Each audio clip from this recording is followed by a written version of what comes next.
Should we talk about Arsenal? Yeah, why not? And that news yesterday that they have confirmed that they've brought in sporting director Andrea Berta. And it's been reported that his priority target for a new striker is Viktor Gyökeres. OK. Doesn't take much, does it? Tough job, that, wasn't it? Yeah, him.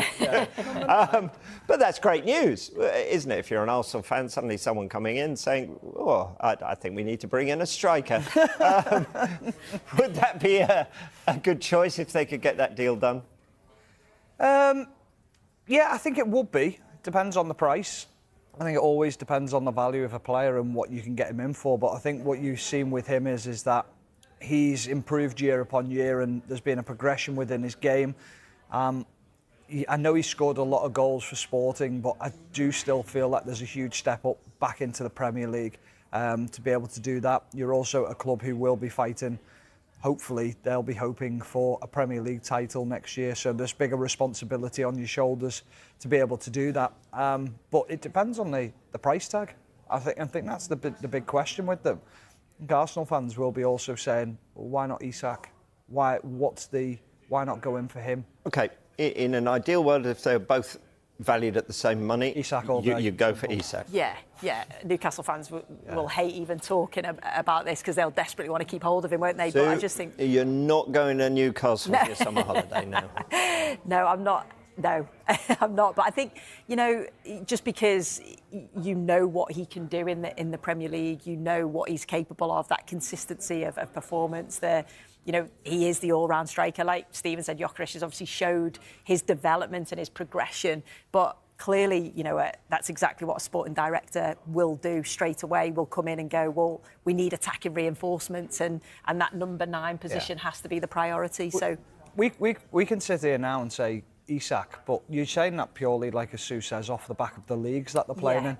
In a year's time, we could sit here and go, how wrong were we? Yeah. And that's the thing with football is that you don't know how someone's going to adapt. Yes, he's played in England before, so he knows the culture. He knows he can live in the country. That's not an issue. It's then how do you adapt to that pressure of playing in the Premier League? I think one thing that Isak's done is that he shoulders a lot of responsibility at Newcastle. He's shown he can take that on his shoulders. Whereas Gyökeres, yes, it's exporting. There is a big sort of clamour for league titles out there, but is it as competitive as the Premier League? Probably not in that respect. Because we have seen strikers come in paying in the Portuguese league, haven't we? Yeah. Stephen, who've looked wonderful and amazing and then frustrate you on a weekly basis. Evan Nielsen. I was thinking of an... Oh, sorry. Yeah, no. No, it's true. And that's the thing, though. That's where I look at Darwin Núñez and you think of how he's suffered and how he struggled coming into the Premier League. A lot of expectation on his shoulders, big price tag. They're the things that you've then got to live up to. And if you don't score for a couple of games, you get away with that in different leagues, in smaller teams. But at Liverpool, at Arsenal, you don't get that opportunity. If you look at Højlund now at Manchester United, people are wondering why he's not scoring goals. And, there's a lot of questions asked. So it's one of those. Is he the right fit for Arsenal? Probably, but that's on paper. There's so much more that goes on behind the scenes. Is it just the pace, the physicality, the skill level, or is it also the scrutiny as well that goes with it? Yeah, I think it's a combination of all of them, isn't it? Because I think you've probably seen players perform maybe in different leagues and it is going to be different to the Premier League. So it's adapting to that, adapting to the club, the culture as well. Maybe if they haven't played in England before, but it is, of course, the scrutiny. If you're playing at one of the top-end clubs, straight away, how long has everybody been saying that Arsenal need to go and get a recognised number 9? So you're that recognised number 9 that comes in and straight away you're expected to score goals. But I think if you are a top-class striker, you probably do believe in yourself and you believe that you can do that. You know that Arsenal have got players that are going to create for you. So, yeah, I think it's probably a combination of all of those factors when you come in. My big thing is when a sporting director comes in is that name's no different to anyone. So why do you need a sporting director to go, well, go after him? Arteta could have told you that. Or any of us could have said, well, Gyökeres is a good player, so why not go after him? I think your job as a sporting director is to go out and find the gems that no one else finds, or get deals done where you think you can't get them done. And I know people will say, well, you can't get Gyökeres. Well, you can, because he's going to move to the Premier League and you're going to pay a king's ransom for him. So that deal should be able to get done.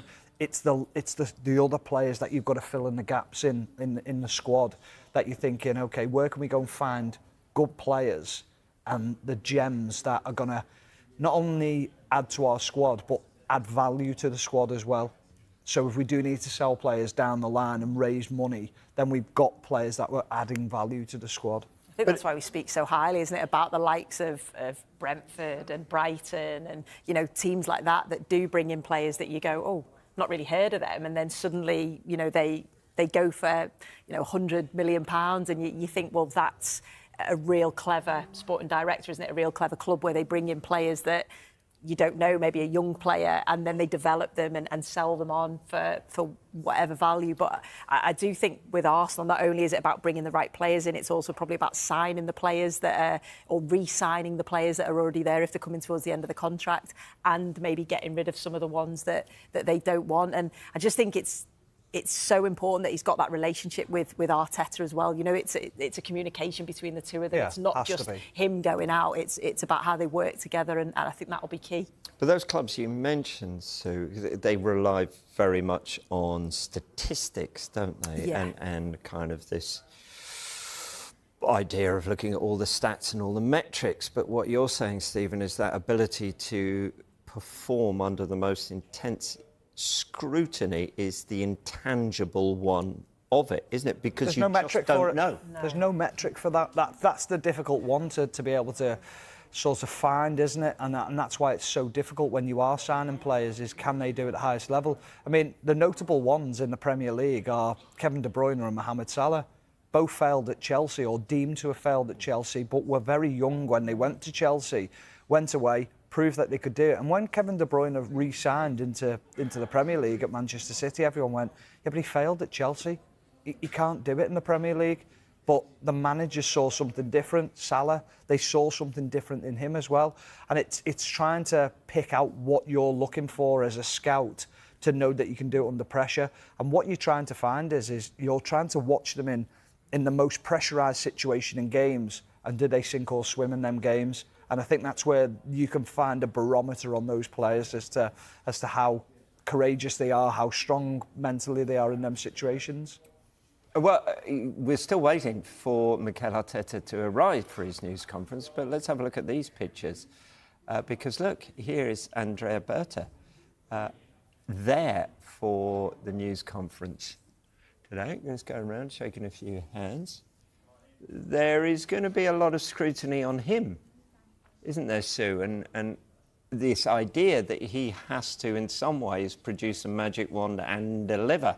Yeah, 100%, and get the right players in. Like we spoke about, not only the right mentality, but the right profile of player, a player that's going to fit with Arsenal and fit with Mikel Arteta and the players in and around. So, yeah, there's a lot of pressure on him and doing the right things, like I say, bringing the players in, getting rid of the players that they don't want.